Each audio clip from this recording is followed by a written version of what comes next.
The definition of grace, by whom we are saved through faith.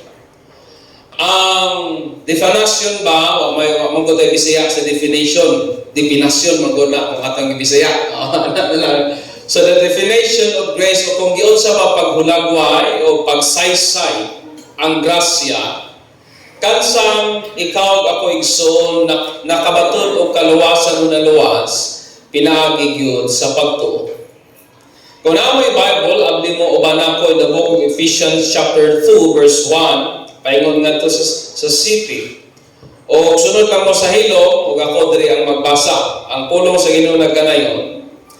And you, kita, He made alive, and we were dead, who were dead in trespasses and sins, in which you once walked according to the course of this world, according to the prince of the power of the air, the spirit who now works in the sons of disobedience, among whom also we all once conducted ourselves in the lusts of our flesh, fulfilling the desires of the flesh and of the mind, and were by nature children of wrath, just as the others.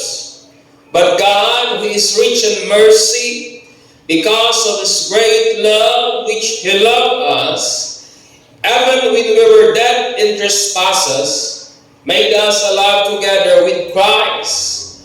By grace you have been saved, and raised us up together and made us sit together in the heavenly places in Jesus Christ, that in the age to come He might show the exceeding riches of His grace in His kindness toward us in Christ Jesus, mga igsoon. What is grace? Unsa day ang grasya sa Ginoo? Nga kasagaran nato atong gina-generalize ang grace into something nga mura ba og pamorgyud para gyud nato. Yes, tinuod na siya.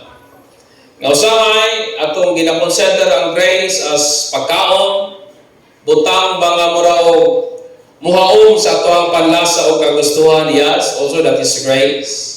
But ang grasya nga atong isgutan karon, it is a saving grace, mga igsoon. In Christian theology, grace, it means the spontaneous o ang mapinadayunon nga diin the spontaneous and merited gift of God o the divine favor and salvation ngadto sa mga kasasala, and the divine influence operating in individuals for their regeneration and sanctification. Nga kung yung kaograsya, wala yun na undang o mapinadayuno na nga pagpangbuhat o pagpanglihok sa Dios. Nga diin, ikaw ako dili yun amayan o takos. It was a favor of God bestowed upon us. Labi na kay mga makasasala man lagita. Nga to sa itong kaluwasan.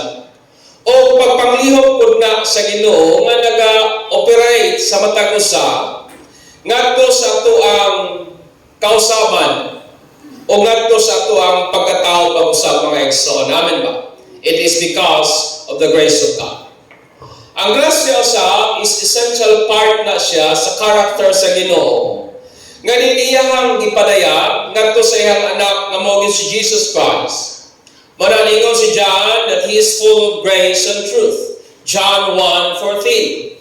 Ingon ni John, kung nakita namo ni siya, saksi kami sa iyang himaya, puno sa grasya o sa kamatuoran, referring adto kang Jesus Christ, mga igsoon. Aron nga makabaton kita og kanang mas maayo nga understanding o mas maayo nga panlantaw o view o perspective o pagsabot sa maong grasya sa Ginoo, kinahanglan nga ato unang ikonsidera o ato unang lantawon ang atong kahimtang kaniadto nga walay Kristo o ang atong kahimtang karon nga naa natay Kristo. Amen ba? Mas masabta nato o mas maymong hayag o klaro nato o mas appreciated nato ang grasya sa Ginoo kung atong lantawon o atong ikonsidera ang atong kanhing kahimtang o ang atong sitwasyon, ang atong kondisyon kaniadto nga walay Kristo o ang atong kahimtang o kondisyon karon nga naay Kristo, o ang atong kondisyon o kahimtang puhon nga naagihapoy Kristo mga igsoon. In Ephesians chapter 2 verse 1 down to 3, nagisgot si Pablo mahitungod sa atuang kahimtang o ang atong status o ang atong kondisyon sa diin nga wala patadiha kang Christ mga igsoon. Das ingon pa niya, bisan todo diha kang Kristo gipadalangin ta pero mo niya atong kanhing kagahapon ang atong former nga condition without Christ. Una ingon si Pablo, kaniadto patay kita tungod sa atong mga sala, amen ba? Usa sa mga kahimtang nato apart from Christ is this, that we are dead, patay kita tungod sa atong mga kalapasan o tungod sa atong mga kasalanan mga igsoon. We are dead because of our trespasses and sin. So sa dihang patay kita, it means nga dili kita able mo respond. Wala kita'y kagahom nga mo-perform or mo-function, or wala kita'y mahimo nga mo-operate kita ngadto sa mga butang na iyagyod sa Ginoo. That's what it means by being patay. Diha sa dihang patay ka, wala kay masking gamay nga kagahom nga mo-response, mo-cooperate ngadto sa mga butang nga iyagyod sa Ginoo. That is our condition. We are dead because of our trespasses and sin, mga igsoon. Ikaduha nato nga kondisyon is mga tao tayong gikontrolar o gigamhan ba sa kaaway. Mana ingon niya kaniadto naglakaw kita sumala sa curse aning kalimutana, nagkinabuhi kita sumala sa pattern aning kalimutana. It means na kinabuhi kita like the rest of man. Nga atong kinabuhi is naalamang sa kumunsay ato ang nabatunan karon without hope ngadto sa unahan mga igsoon. And that is the kind of life nga naata. Nagkinabuhi lang ta sumala sa panahon nga naata, and we spend our life sa panahon lang po nga naata. And that is the kind of life nga naata. And then ingon pa si Pablo, gawas niya na ang prinsipi pa yun sa kahanginan. Mao pa yun nagapanglihok at work to those who are mga sons of disobedience, mga igsoon. Una, gawas nga ikaw ako patay kita sa sala. Ikaduha, mga tao kitang being in control or influence needing devil mga igsoon. Naapaba mo diha. Mana nga kung dili ang Dios nagkontrolar nato, wa nagilain nga nagkontrolar nato kung dili ang ato yung kaaway mga igsoon. Amen ba? That's why ingon ni Pablo nga kaniadto this spirit mo ng espiritu who is at work nagapangliho nga rin nato mga igsoon. Gawas niya na gitawag pagyuntag sons of disobedience. Mga katawhan o mga kabataan nga naagad ang pagkamasinupakon mga igsoon. Yung word po nga disobedience, it means we refuse to be persuaded sa ato ang kasing-kasing concerning sa pagtuman sa paggulutan ngaya sa Ginoo ngadto sa ato ang willful unbelief. Bot ipasabot nga resistant kita sa grace sa Ginoo. And that is our former condition without Christ. Patay na kita sa sala, gikontrolar pagyud kita sa yawa, resistant pagyud kita sa grasya sa Ginoo. Nagdumili kita nga maagni ang ato ang kasing-kasing ngadto sa pagtuo sa pulong sa Dios mga igsoon. Technically, we are sons of disobedience. Amen. Bisan pag-unsa ka katarong, bisan pag-unsa ka moral nga tao, kung wala gyud Kristo ang atong kasing-kasing, in the eyes of God, ang atong kahimtang, we are still sons of disobedience. Mga tao gihapon kita nga nagdumili sa grasya sa Ginoo. Ikaw ba't nato nga kahintang gitawag taas mga katawhan, home by nature, children of wrath, mga kabataan sa kapungot. Mao na ang buti pasabot ni Pablo. It was in our nature. Naanagyod sa ato ang kinayahan, our make-up, kung kinsa yun ta, our underlying constitution to live ourselves in the lust of the flesh, fulfilling the desires of the flesh and of mind. Mabita ng mahimong ka bata, di mo tudluan o binuang anong makamauman. Because it is nanana sa ato ang make up as being, nga nangyod nato ang pagkailangon sa kanabang kapungot o kasuko sa Ginoo. In short, my friend, we are by nature all under God's wrath. Sa ato yung kinayahan na ilalong nagyuntaon ta sa kapungot, kasuko o sa silot sa Ginoo, we are by nature condemned, mga igsoon. Sa atong kinayahan, nanay nakapataw na hukom sa Diyos. We are already condemned. Manay ni Pablo, pagkalaot baning atong kahintang, kinsabay makaluwas nato, gikanining mapait, malisod nato nga kahintang. I want you to understand me, brethren. Tungod kay ikaw ako, patay man ta sa ato ang mga sala. And I want you to understand me carefully. Since nga patay man kita sa atong mga kalapasan o kasalanan, we can choose things of God. Tungod kay patay man ta sa ato ang mga sala, mo na nga dili nato kaya mopili sa mga butang nga iya sa Ginoo. Amen ba? Napay mahimo ang patay para sa ikaw galingon. Can the dead person do something for himself? Kaya ba, nakakita na ba mo patay nga nirespond sa imong humom? Nakakita na ba mo patay nga imong isipa ningong agay? Wala. Because death is powerless to respond sa kung unsa man ang imong buhaton niya. And mo na ang atong spiritual nga kondisyon at tubangan sa Ginoo. Patay kita tungod sa atong mga kalapasan o sala, o dili nato kaya mopili sa mga butang nga iya sa Ginoo kung wala ang pagpangbuhat o pagpanglihok sa grasya sa Dios. Amen. Kung wala ang grace sa Ginoo nga naglihok sulod sa atong kasing-kasing, dili nato kaya nga makapili o mo-respond sa mga butang nga iya gyud sa Dios.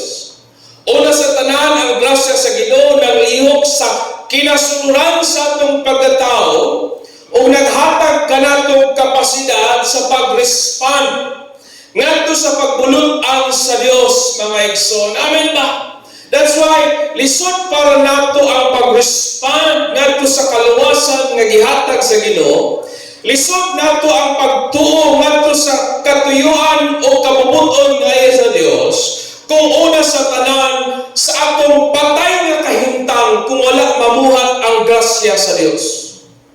Napapabulihan. Mo na nga, wala ko tayo sarang ikapanginamog sa kaluwasan, mga igsoon, because apart from the work of God's grace, dili kita makatuo sa Dios. Apart from the work of God's grace, dili kita makarespond ngadto sa pagbulutan nga iya sa Ginoo. Amen ba? Apan sa pikas pud nga bahin, but grace can be resisted by refusing to believe the Word of God. Although ang grasya, mga igsoon, nagtandog siya sa imong kasing-kasing, nagpukaw sa imong pagbulutan, nga makahimo ka sa pagpili kung unsay angay pilion, apan sa pikas nga bahin, ang maong grasya pod, mga igsoon, pwede pod nimo siyang i-resist by refusing to believe the Word of God. Napaba mo diha? Napaba mo diha, igsoon? You know, we have no power. Wala gyud tay kagahom sa pag-usab sa ato ang inherent nature. Tungod kay patay man ta sa atong kahimtang kung wala gyud si Kristo. Dili na to kaya usbon ang ato ang kinaiyahan nga ilalom sa condemnation. Dili na to kaya usbon ang atong nature nga ilalom sa kapungot o kasuko sa Ginoo. Tungod kay una sa tanan, patay man kita tungod sa atong mga sala kung wala gyud si Kristo, mga igsoon. Maski unsa pa kamoral ang tao, maski unsa pa siya kamaayo o kadisiplinado, bisan pag unsa pa siya ka manggialamon o ka-genius o kakanabang lantip sa panghuna-una, he is still powerless to change his inherent nature as children of wrath. Buot ka ko'y pasabot nga walay igong moralidad, walay igong philosophy sa tao, walay igong morality sa tao, nga kanyang usbon o bag-uhon ang iyang inherent na nature, ingon nga mga katawan ilalong sa kapungot sa Dios. Amen. Ang idea ni Pablo simply as this, nga walay igong binuhatan sa tao, nga di makaluwas nimo. Walay igong goodness that can save you from the wrath and from the anger of God, because by nature we are powerless to change that nature nga naman patay man nagita diha sa atong mga sala. Kasunod ba mo sa ako, mga igsoon? Pero bisan tuod og patay kita, og ang patay wala gyud na say mahimo.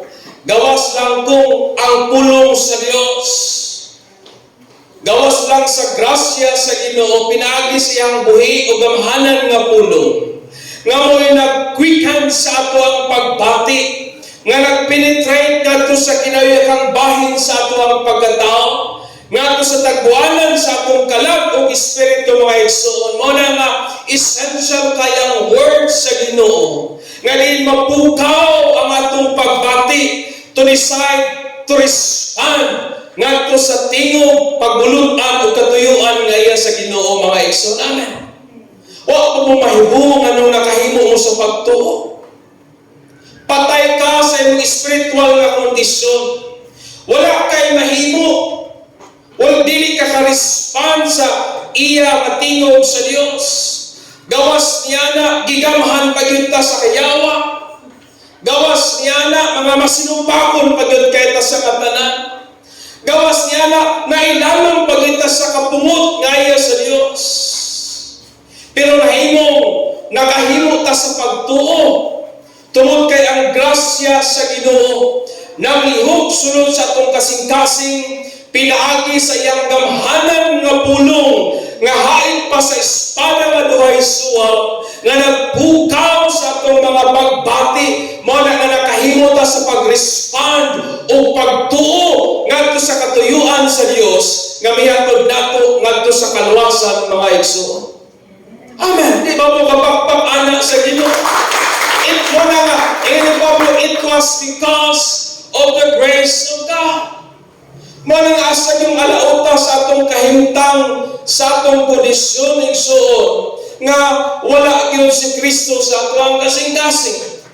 In Ephesians 2:4, ito si Pablo, mo niya atong kahimtang karon og sa umalabot, sa diyang si Kristo nananalhin nato. Ingon pa niya tungod sa dakong gugma sa Dios, tungod sa kadagaya o kadato sa iyang kaluoy toward us. Diya kang Kristo, ikaw ako higugma ta sa Dios sa hilabihang kadahok nga paghigugma, nga bisan tulog patay kita sa atwang mga sala. Apano sa ingon ni Pablo, diya kang Kristo, God made us alive together with Christ. Amen. Bisan tulog patay kita diha sa atong sala, it was because of the grace of God. Diha kang Kristo, gibuhi ka niya, uban kang Kristo. O sa Bible sa Bible, God raised us up and made us sit and what? In heavenly places in Christ. Naratay luna kadto sa langit, gibuhi ka niya pag-usab, gibanhaw kanya uban kang Kristo, and ingon ang Bible, God will soon show His exceeding riches of His grace and kindness toward us in Christ. Ang kadagaya sa grasya sa Ginoo, iyan ang ibubo kanato puhon-puhon sa madagayaon nga pamaagi, diha o pinaagi yun po kang Kristo mga igsoon. Amen. Pagpaka nato ang Ginoo yana. Ang atong former nga kahintang askang mauta. Balang atong present o ang atong future nga kahintang diha kang Kristo askang hayhaya mga igsoon. And I want you to understand me, brethren. Comprehending our former wretched na condition without Christ, Paul went up what God's grace means, by whom we are saved through faith. This means that we can truly appreciate the grace of God when we fully comprehend our former condition without Christ in our present and future condition in Christ, mga igsoon. Usahay dili kay nato nagaka-appreciate ang grasya sa Ginoo. Kaya usahay wala man nato makita kung unsa ta kaalaot sa dihang wa gyud Kristo ang atong kinabuhi. Even how successful you are, even how materially blessed you are, bisan pagpila ka degree ang imong nakuha, bisan pa og successful ka sa imong mga pangandoy, damgo, tinguha sa kinabuhi, pero kung wala kay Kristo sa imong kasing-kasing, at tubangan sa mata sa Ginoo patay ka, at tubangan sa mata sa Ginoo gigamahan ka sa yawa, at tubangan sa mata sa Ginoo you are a sons of disobedience, at tubangan sa mata sa Ginoo na ilalong gihapon ka sa kapungod sa Dios. That is our condition, nga walay si bisan kinsang Poncio Pilato that can able to save us sa maong pait, hopeless nga kahimtang. Walay ni bisan unsang enough nga morality nga makakuha nato o makabag-o nato sa mao natong kahimtang nga maski gamay nga percentage wa gyud tayo mahimo to respond to the will of God. Gawas lang kung ang grasya sa Ginoo pinaagi sa gamhanan nga mga pulong, mibuhi sa atong mga pagbati nga hinungdan nga nakatuo kita nga sa Dios. Amen. Pangutanon ta ka igsoon, wa ba ka mahibong anong nakatuo ka? Amen. It was because of the grace of God. Yes. Kagahit pa naman sa atong ulo, mga pilusupot ang dagko, natay atong kaugalingong kalibutan, ulipon ta sa atong kasalanan, patay ta sa atong espiritual na kondisyon at tubangan sa Ginoo. Pero how come nga naagkakaroon og nagtuo kang Kristo? It was because of the Word of God nga buhi o gamhanan nga nipukaw sa imong pagbati, kami hatod kanimo sa pagtuo kang Kristo Jesus. Thus, you are saved. Amen. Muna nga ni Pablo, salvation, we are saved by grace through faith. It is a gift of God. Muna nga kung imo bitag yung pamalandungan, ang kamaot sa imong kahimtang kaniadto nga wala gyud Kristo, o kung imong hinukluban ang imong present nga kahimtang sa dihang nana kay Christ, you will truly appreciate the grace of God. Amen. Pagpakala ang Ginoo nila mga Kristo. Muna akong pangutana kanatong tanan, imo ba yung na-comprehend how do you are without Christ? Imo ba yung natino, nasabtan, o imo ba yung gitugkad kung unsa ka kaalaot, kung unsa ka kamaot, kung unsa ka kawaynada, o kung unsa ka hopeless ang imong kondisyon, kung wala gyud si Kristo moabot sa imong kinabuhi. Daghan tag attainment, daghan tag achievement sa kinabuhi, gwapo ang balay, may kahimtang sa pabuyo panginabuhi, daghang amigo, daghang higala, na maayong negosyo. Pero maski sa ingana nimo ka nga kahimtang, alaot gihapon ka atubangan sa Ginoo kung wala gyud kay Kristo. Mao na igsuon, ma-appreciate lang yun nato ang kapililhon sa grasya sa Ginoo. Kung ato yung lantahon, kung unsa ta ka luoy, kaniadto nga wa gyud Ginoo ang atong kinabuhi. Amen. Mabitaw na ako mahibuong yung kung anong nakatuo bitaw ko. Kamu anong nakatuo man mo. Oo, mahibuong anak. It was because of the grace of God. Amen. Daghan kayong mga tao diha, pero anong kita mo gyud nakatuo? It was because of the grace of God. Dili pod pasabot nga wala sila nakatuo kay wala namuhat ang grasya sa Ginoo niya. Namuhat ang grasya sa Ginoo sa ilaha.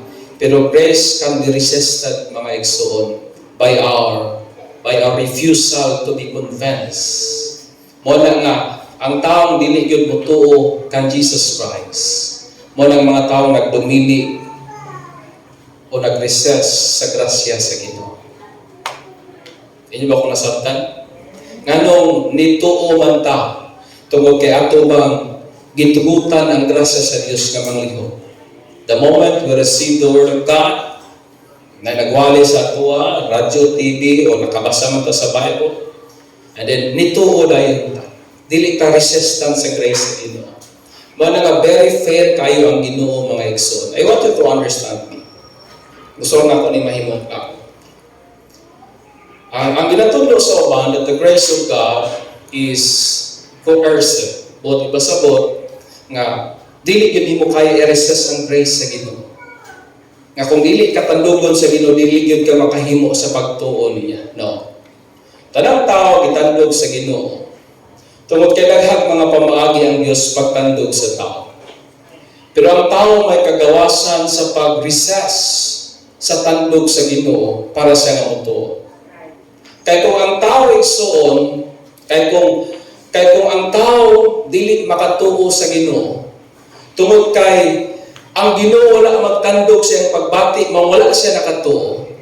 Then ang Ginoo mo hinungdan nganong wala sila mituo ngadto niya, kung ang Ginoo mo'y mabaso nganong mga imperno sila. Ako yung punto. That's why very fair kayo ang Ginoo. Bisan tuod og ang tao nasa iyang patay nga kahimtang, bisan tuod ang tao nasa sa iyang fallen nga state. Pero tungod sa gamhanan nga pulong sa Dios, sa misteryosong pamaagi, nagpukay sa atong mga pagpati o sa kahigulungan nga pamaagi, nakahimo ta sa pagtuo o nangaluwas kita igsoon. It was because of the grace of God. Di ba mo kapakpak-anak sa Ginoo? Amen. Wala nga, pasalamatan nato ang Ginoo sa kadagaya sa iyang grasya. Grace is much more than unmerited favor. Gina-define sa uban ang grasya is unmerited favor, but para sa kuha, grace is much more than labaw pa kaysa pabor nga dili kita ngayon. Tungod kay, we can truly but not fully define the grace of God. Tinuod nga naluwas ta pinaagi sa grasya sa Ginoo. Tinuod nga ang grasya sa Dios dili kita deserving, pero dili gid nato ma-fully sagad ang pagsabot o ang pag-define sa grasya sa Ginoo. Amen. We can truly understand the grace of God, but we cannot fully define or understand yun ang grasya sa Ginoo. Dili gid nato masagad ang grasya sa Dios, mga igsoon. Amen. Amen. Hallelujah. Lingian na imong tapon o pangutana siya ba? Anong nakatuo ka? Dili na nganong mituo. Anong nakatuo ka? It is because of the grace of God. Hallelujah. Si Pablo Igsoon, iyahang i-truly define ang grace sa Ginoo. In view sa ato ang kanhing maot nga kahimtang. That's why ni Pablo in the book of Corinthians, "O Lord, who can rescue me from this body of death?" Manaingon sa Ginoo. Ingon pa ni Pablo. Tanaw niyo ni Pablo. I think in the book of Romans niya na pag gustong buhaton, dili na ko mahimo. O sunod-sunuran ko sa tinguha sa akong mga unod. Naningon na si Pablo, "Oy, kinsa may makaluwas na ako aning lawas sa kamatayon." Nining akong wretched nga condition, aning akong askang kaita, aning kahimtang nga askang mauta. Ingon pa ni Pablo. But ingon din niya, but salamat kang Jesus Christ. Amen. No one can rescue us from our wretched condition except Jesus Christ, the Son of the living God. Amen. Mao nang akong makita nimo ang kahimtang nimo nga wa gyud Kristo. Ma-appreciate nimo ang grasya sa Ginoo. Amen. Mao nang gi-define ni Pablo ang grace sa Ginoo in view sa ato ang former nga condition nga wa gyud Kristo. O sa atong present o sa atong future nga condition, diha gyud pud kang Kristo. Nga diha kang Kristo, we are blessed with all heavenly blessing. Nga diha kang Kristo, gibanhaw tauban sa Ginoo, nanatay eternal life diha kang Christ. May lunak kita sa langit, amen ba? O diha kang Kristo ang kadagaya sa grasya sa Ginoo tuward nga rin nato. Igahbukbo sa Ginoo puhon-puhon sa saktong panahon mga igsoon. Through which we can sincerely appreciate the grace of God, by whom we are saved through faith, expressed in righteous living as our practical definition of grace. Since we cannot fully define grace, mo na ang pinakanindot natong definasyon sa grasya is kung iyon sa nato pagkinabuhi ang kaluwasan nga naata. Amen. The way you live your life define how you appreciate the grace of God.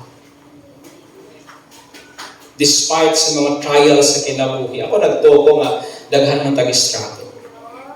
Natay struggle pamilya, natay struggle financial, natay struggle personal, natay struggle sa trabahuan, daghan tag mga ups and down aning kinabuhi, daghan tag mga battle mga igsoon. But maski kung sa paman ang atong ginatubang at kahimtang sa kinabuhi. Amen. Maski kung sa paman nga bugno sa kinabuhi nga atong ginaasdang o bili siguro hangtod karon nakigbisog paghihapon kita. Kung giyon sa nato pag-behave, kung giyon sa nato pagkinabuhi, that is our definition. Kung ato bagyong gina-appreciate o ato bagyong gina-value ang grace sa Ginoo by whom we are saved through faith. Amen. Napaba mo diha. Mo na nga matag-adlaw di kita angay kakabsan o paglaom tungod kay dagaya kay ang grasya sa Ginoo. Every time you wake up, nakahimo ka sa pagtuo, it was because of the grace of God. Amen. Mo nang natay padulngan, it was because of the grace of God. Amen ba? Ina na yung tapad, kung may grasya sa Ginoo, disgrasya gud tani. Hallelujah. Mga igsoon, huwag ito'y putang ikapanghinambog aning kinabuhi. Tungod kay maski kaning atong kaluwasan, grasya lang yun sa Ginoo.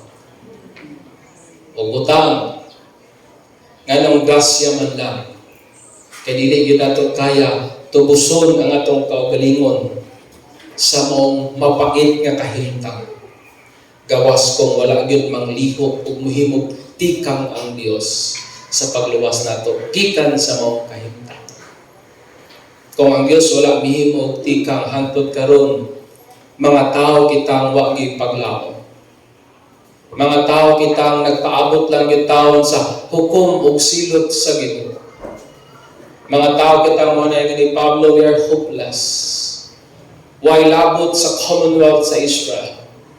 Mga tao kita who is without God, doom, aning kalibutan.